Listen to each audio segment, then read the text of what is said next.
Your brain is lying to you. Every excuse it offers is a subtle surrender, a quiet betrayal of your potential. If you continue obeying it, you will always remain behind, predictable, exposed, and powerless.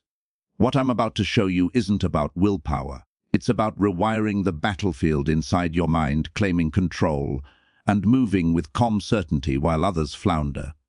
By the end, you will act with precision even when every instinct screams to quit. Most people mistakenly believe that motivation is the engine of action, as if a sudden surge of desire or inspiration could carry them through the obstacles in their path. They wait for the spark, hoping that excitement, enthusiasm, or even fear will push them to act, unaware that the brain is wired to conserve energy, avoid discomfort, and protect the status quo. Motivation is chemical, unpredictable, and fleeting. It can vanish the moment a challenge feels inconvenient, a task feels overwhelming, or the environment offers an easier alternative. The elite understand this fundamental truth: action does not follow motivation, action precedes it. They recognize that the mind is an opponent that must be trained, guided, and at times overridden. Waiting for motivation is surrender disguised as patience, and surrender is what keeps the average person compliant, predictable, and ultimately powerless. To bypass this limitation, the first step is to understand that your instincts are not your allies. They exist to preserve comfort, not to achieve results. Your brain's resistance is not a reflection of your willpower or character. It is purely survival-driven. A primitive part of your mind calculates risk with ruthless efficiency, flagging any deviation from routine as a potential threat. What most call laziness, procrastination, or lack of discipline is, in reality, an automatic response to perceived danger. To move beyond this, you must treat your instincts as data rather than directives. Observing them without emotional reaction is the first exercise of authority over yourself. The moment you recognize resistance as instinctive defense rather than truth, you stop being seduced by excuses, rationalizations, and fleeting impulses. You create a deliberate separation between recognition and action, a gap where strategy replaces reaction, where choice replaces surrender. Once you have that separation, the next phase is conditioning. The elite use structured challenges to rewire the brain's automatic responses. Every time you commit to an action despite discomfort, hesitation, or fear, you send a signal to your neural network: this behavior is permissible, controllable, and profitable. Over time, these micro-dominance exercises reshape the brain's natural tendencies. What once triggered avoidance begins to feel routine. The path that felt laborious, risky, or emotionally taxing becomes neutral, almost effortless, in comparison to the chaos experienced by those who surrender to instinct. The mind learns that compliance with deliberate action is safer than the false comfort of avoidance. This is not motivational thinking. It is neurological conditioning, leveraging the brain's own mechanisms against its habitual resistance. Equally important is the conscious manipulation of energy. Action is not simply about starting. It is about aligning body and mind in a way that minimizes internal conflict. The elite understand that hesitation is a drain, and debate is unnecessary. They cultivate rituals, routines, and micro-habits that remove the need for deliberation. When the body moves first, supported by a controlled environment and deliberate triggers, the mind adapts to follow. You cannot rely on willpower alone, because willpower is finite and easily depleted. Instead, you engineer compliance. You prime the body, structure the environment, and create repetition that overrides instinctive resistance. Action becomes the default, and resistance becomes the anomaly. Ultimately, understanding this dynamic shifts the identity of the individual. You stop seeing yourself as a passive recipient of fleeting motivation and begin to operate as a calculated executor of strategy. Your brain becomes a servant, not a master. You are no longer at the mercy of your impulses, and every task that once felt burdensome becomes a controlled challenge, approached with calm authority. This transformation requires awareness, patience, and consistent application of the override method, but it is the only route to moving beyond the average, beyond those who remain imprisoned by fleeting emotions and shallow desire. The first step is simple yet profound: act before you feel motivated, and in doing so, you reclaim control of the most deceptive force in existence, your own mind. Your brain resists difficulty because it has evolved to treat discomfort as a threat, a signal that something could harm you if pursued. Most people interpret this resistance as laziness, lack of discipline, or weakness, but in reality, it is a deeply ingrained survival mechanism, a reflex designed to protect from potential pain, uncertainty, or failure. The problem is that modern challenges are rarely literal threats. They are complex, abstract, or long-term, yet the brain reacts with the same intensity it would if a predator were near. It floods the body with chemicals that create hesitation, doubt, and fear, convincing you that avoiding the task is safer than confronting it. Few recognize that these responses are automatic, unconscious, and entirely separate from conscious intention.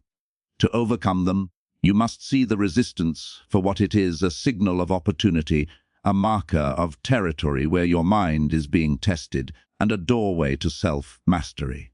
The first step is observation without judgment. Most people fight resistance by trying to suppress it, reasoning with it, or forcing themselves through brute willpower. This only creates internal friction, burns energy, and reinforces the brain's perception that the difficult path is dangerous. True control comes from creating a deliberate space between recognition and reaction. When a challenging task arises, allow yourself to notice the discomfort without assigning meaning to it. Do not label it as fear, procrastination, or weakness. Simply acknowledge the physiological and emotional responses as data.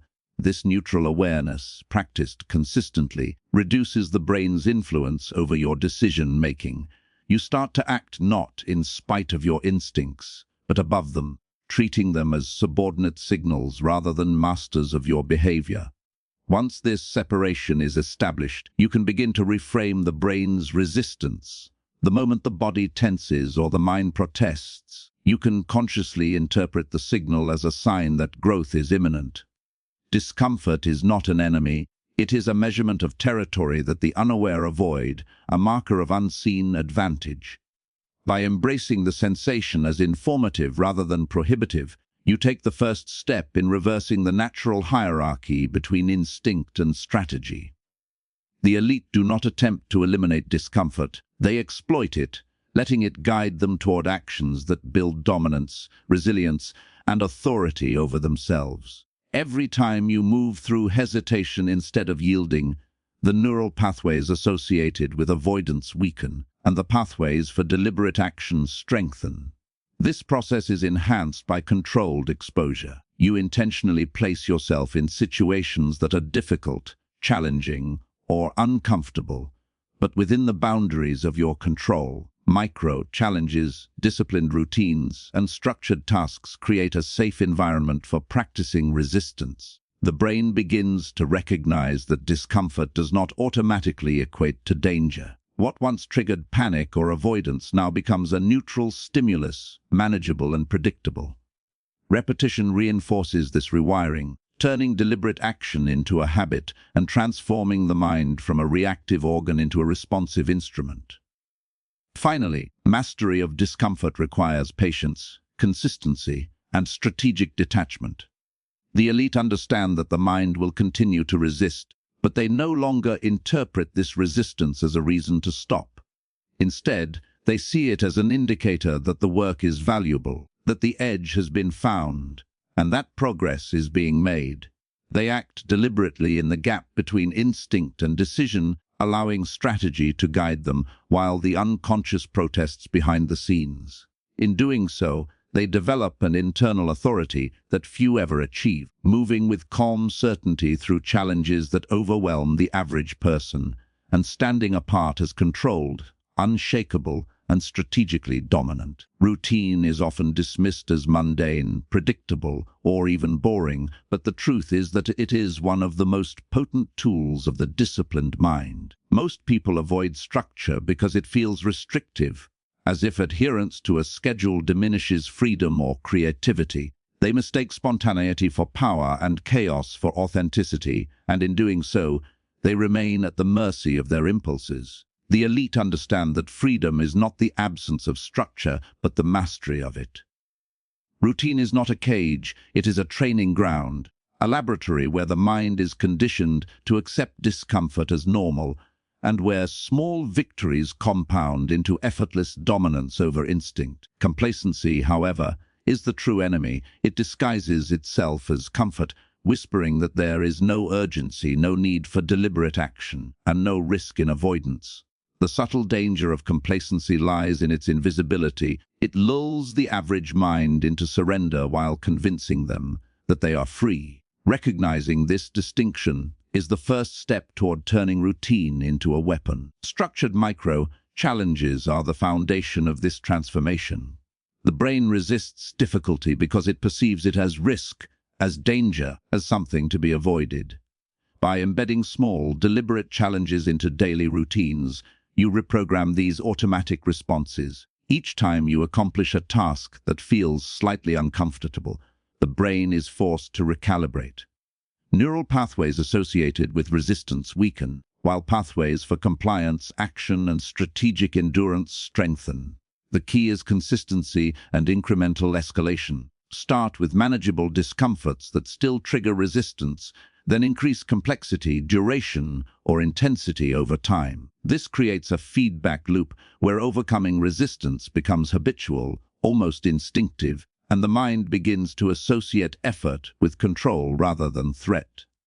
Those who do not structure these challenges remain prey to their impulses, perpetually avoiding growth while believing that motivation alone will carry them forward.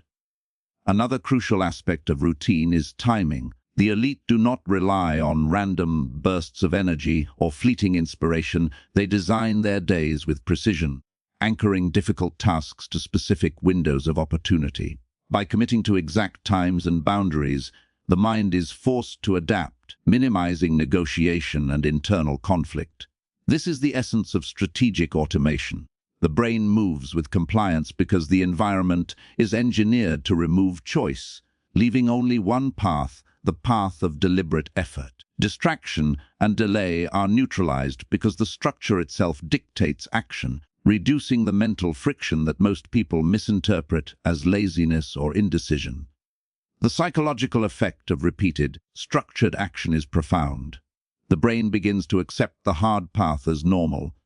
Tasks that once triggered hesitation, procrastination, or stress now feel routine, manageable, and neutral. Resistance no longer holds the same emotional weight because the mind has learned to anticipate and accommodate it.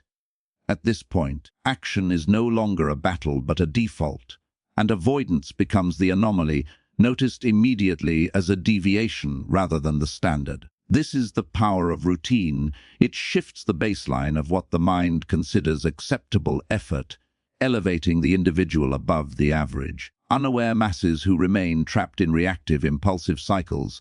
Ultimately, mastery of routine is mastery of self. By embracing structured discomfort, timing, and repetition, you create an internal environment where resistance is neutralized, growth is inevitable, and the difficult becomes ordinary. The disciplined mind does not wait for motivation. It moves automatically, strategically, and with quiet authority, while the average person remains enslaved to fleeting desires and avoidance. This is how the elite redefine the possible, operating in a space where others are paralyzed, and how small, deliberate acts of control compound into dominance over instinct, circumstance, and ultimately over life itself. Silence is more than the absence of sound. It is the language of authority, the subtle force that communicates control without effort or drama. Most people underestimate its power because they confuse noise with influence. They feel compelled to explain, justify, or defend every action, every hesitation, every impulse, as if speaking validates existence or establishes dominance. In truth, the constant chatter of the mind and the tongue is a form of surrender, a concession to external pressures and internal doubt. The elite understand that restraint carries weight. By refusing to respond to every provocation, to every internal whisper of hesitation, or to every external expectation, they consolidate power over themselves and their environment. Silence becomes a shield and a tool, a quiet declaration that their attention, their energy, and their authority are not for casual negotiation. The resistance to difficult tasks, to the hard path, is often amplified by the need to rationalize or explain why action is not taken. Every internal debate, every justification consumes energy and strengthens the brain's habitual avoidance circuits. Speaking too soon, whether outwardly or internally, signals weakness to the self. The moment you recognize an urge, a distraction, or a desire to quit, pausing without commentary creates a micro-space of control. This space is not empty, it is a crucible where strategy replaces impulse. Within it, instinct is observed, not obeyed, hesitation is catalogued, analyzed, and ultimately neutralized. Each time you resist the need to explain, each time you refuse to validate the mind's excuses, you reinforce authority over the self. The act of silence itself becomes conditioning, training the brain to move when commanded rather than when persuaded. Silence also sharpens perception. Those who speak first often reveal more than they intend. By withholding comment, the elite allow observation to dominate interaction. They notice patterns, detect weaknesses, and anticipate reactions. This principle applies internally as well. When faced with resistance or discomfort, observing your own responses without verbalization, without self-pity, complaint, or justification creates clarity.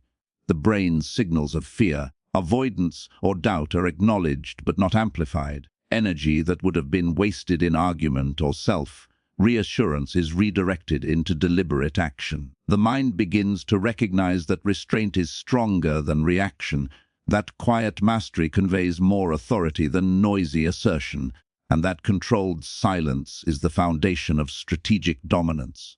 The relationship between silence and action is precise. Every deliberate pause before movement, every moment where thought precedes response, trains the nervous system to accept action as inevitable rather than optional. In resisting the urge to debate internally, the brain is conditioned to follow commands rather than question them. Repetition of this behavior transforms instinctive avoidance into passive compliance, allowing the elite to move effortlessly through challenges that paralyze the unaware. Silence is not mere absence. It is premeditated dominance over both internal and external chaos. It conveys an unspoken message: the individual is in control, the mind is disciplined, and the body is aligned with deliberate strategy. Ultimately, mastery of silence is mastery over distraction, hesitation, and reactive energy. By refusing to explain, to justify, or to argue with instinct, you conserve power, sharpen perception, and reinforce authority over your actions. Every unchecked urge to speak or react is a potential leak of influence. Every deliberate pause is an assertion of control.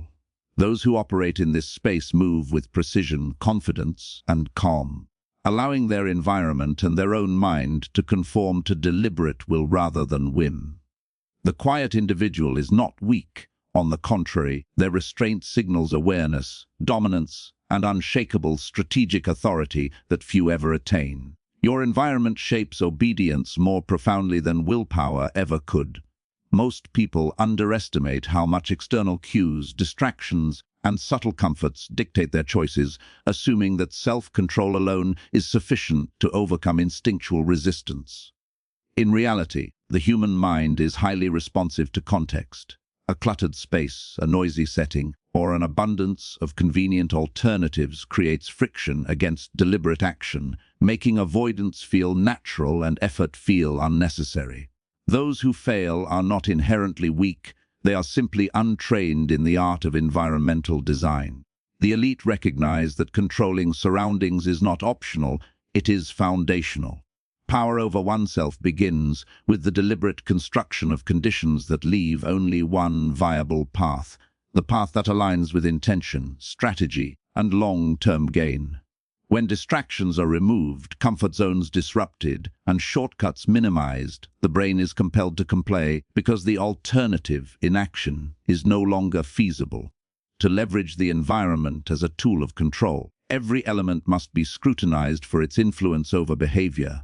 Objects, notifications, people, and even habitual times of day can either reinforce discipline or sabotage it. The unaware accept these factors unconsciously, blaming laziness or lack of motivation when performance falters. The elite, however, anticipate these triggers and either neutralize or exploit them. By reducing choice, introducing friction to harmful impulses, and streamlining pathways for productive behavior, the environment becomes an ally rather than an obstacle. A task that once felt daunting now proceeds with minimal internal negotiation because the setup itself enforces compliance. The brain, deprived of easy excuses, adjusts. Resistance weakens and action becomes automatic, a predictable product of deliberate structural design rather than fleeting desire. Another critical principle is alignment between environment and identity. The spaces you occupy, the items you interact with, and the routines you enforce signal to the subconscious mind what is acceptable behavior. The elite engineer surroundings that reinforce the habits of power, focus, and strategic patience. Workspaces are uncluttered to prevent distraction, tools are arranged to facilitate action, and routines are embedded into physical and temporal structures that remove negotiation. By creating this alignment, the brain begins to treat productive behavior as default and deviation as friction. Over time, the unconscious mind internalizes this structure, and resistance to difficulty diminishes because avoidance is no longer as convenient or rewarding as compliance. Environmental design is also about timing and predictability. Structuring windows of action where the path forward is unavoidable transforms tasks from burdens into systems. Micro-commitments are embedded within these windows, ensuring that effort is consistent, measurable, and isolated from random impulses. The brain can no longer claim ignorance or misjudge the risk of effort, because every element is orchestrated to guide action. What appears as disciplined performance to outsiders is in fact a product of carefully managed conditions, each decision removing friction, each arrangement reinforcing compliance. Ultimately, those who master their environment achieve a quiet form of dominance that others mistake for luck or innate ability. By removing external levers of distraction, engineering the path of least resistance toward productive action, and shaping spaces that align with strategic goals, they reduce the burden on willpower, making the hard path the natural one. Resistance is no longer a battle, it is a controlled variable. Those who fail to recognize the power of surroundings remain at the mercy of circumstance, while the elite operate with calm authority, manipulating context to ensure consistent, disciplined, and unstoppable progress. Time is the most precise leverage against your own resistance, yet most people treat it casually, as if its passage guarantees nothing more than aging and opportunity lost. They leave tasks open-ended, hoping that motivation or inspiration will arrive, unaware that the brain's natural inclination is to defer, delay, and conserve energy whenever possible. The unaware treat time as neutral, a passive container, when in reality it is a weapon in the battle against instinct. The elite understand that time, when deliberately structured, becomes a tool of compliance. By breaking large, daunting tasks into precise, unavoidable windows, they create a framework where action is not optional, but inevitable. Micro-commitments, anchored to these windows, force the brain to respond with motion rather than hesitation, and over time, this structured pressure trains the mind to accept effort as the default state rather than the exception. The process begins with deliberate segmentation. Large, complex tasks often trigger avoidance because the mind perceives them as overwhelming. By partitioning them into smaller, specific time-bound actions, the brain no longer faces a nebulous threat but a defined challenge. Each window represents a moment of unavoidable action, a micro-battle in which delay is impossible. The elite know that each micro-commitment is a signal to the nervous system compliance is required, hesitation is inefficient, and effort is non-negotiable. Repetition of this principle over days, weeks, and months transforms the unconscious perception of difficulty. What once felt like chaos or an insurmountable burden becomes predictable, manageable, and almost automatic as the mind internalizes the rhythm of strategic effort. Timing is also about precision and psychological leverage. The elite deliberately select periods when energy is optimal, distractions are minimized, and focus can be maximized. Tasks scheduled during these windows encounter minimal internal resistance because the mind's natural cycles align with deliberate action. In contrast, random, reactive scheduling introduces friction and internal debate, giving the brain opportunities to rationalize avoidance. Structuring time is not merely about efficiency, it is about shaping compliance into habit. Every scheduled block reinforces the message. Action is inevitable, resistance is optional but irrelevant, and the brain must adjust or remain behind. Momentum is a secondary but powerful effect of time structuring. Each micro-task completed within its window creates a cascade of neural reinforcement. Success signals dominance over instinct, strengthening pathways that associate effort with control rather than stress. This momentum compounds, allowing more complex or longer tasks to be tackled with increasing ease. In contrast, those who ignore timing remain trapped in cycles of hesitation and procrastination, reacting to impulses rather than orchestrating them. Their energy is dissipated in negotiation with the self, while the elite conserve and direct it deliberately. Finally, time-based discipline transforms identity. The individual who respects micro-commitments and enforces precise windows of action no longer relies on motivation, luck, or fleeting inspiration. They operate with a calm inevitability that few can challenge. Resistance is reduced because the environment, the brain, and the body are aligned in structured compliance. The momentary discomfort of following a rigid schedule is outweighed by the reinforcement of authority over instinct, the clarity of predictable momentum, and the confidence of habitual accomplishment. In this space, the elite operate silently and efficiently, moving through tasks that paralyze the average person, while the unaware mistake consistency for talent or natural ability. Time is not merely measured. It is commanded, shaped and weaponized, transforming effort into inevitability and resistance into an internalized signal rather than a barrier. Awareness is the most understated weapon in the arsenal of control, yet it is also the hardest to cultivate. Most people operate on autopilot, swept along by impulses, distractions, and fleeting emotions, unaware that the mind itself is both their greatest asset and most deceptive adversary. Every hesitation, every excuse, every impulse to quit is a signal, not a command. The elite recognize this distinction and act accordingly. Observing the mind without attachment creates a space where instinct no longer dictates behavior, where hesitation is catalogued and neutralized rather than amplified. Awareness allows the individual to step outside the reflexive responses of the unconscious and assume authority over both thought and action. It is in this space between recognition and decision that true mastery is forged. Most people interpret their impulses as truth, believing that resistance, discomfort, or doubt are signs of inadequacy or personal failure. In reality, these reactions are unconscious processes designed to maintain homeostasis, to conserve energy, and to avoid perceived threat. By internalizing these patterns as data rather than judgment, the elite remove their emotional charge. Every signal of hesitation becomes an indicator of opportunity, a measurement of territory that the unaware avoid.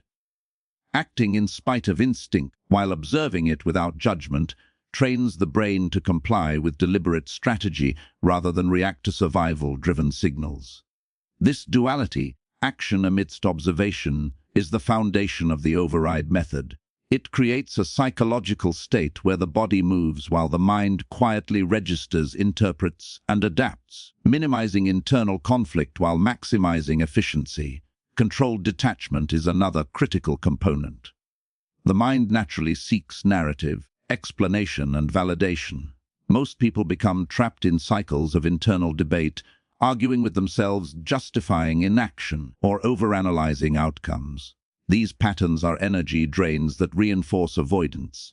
The elite, however, cultivate detachment, observing each impulse without needing to negotiate with it.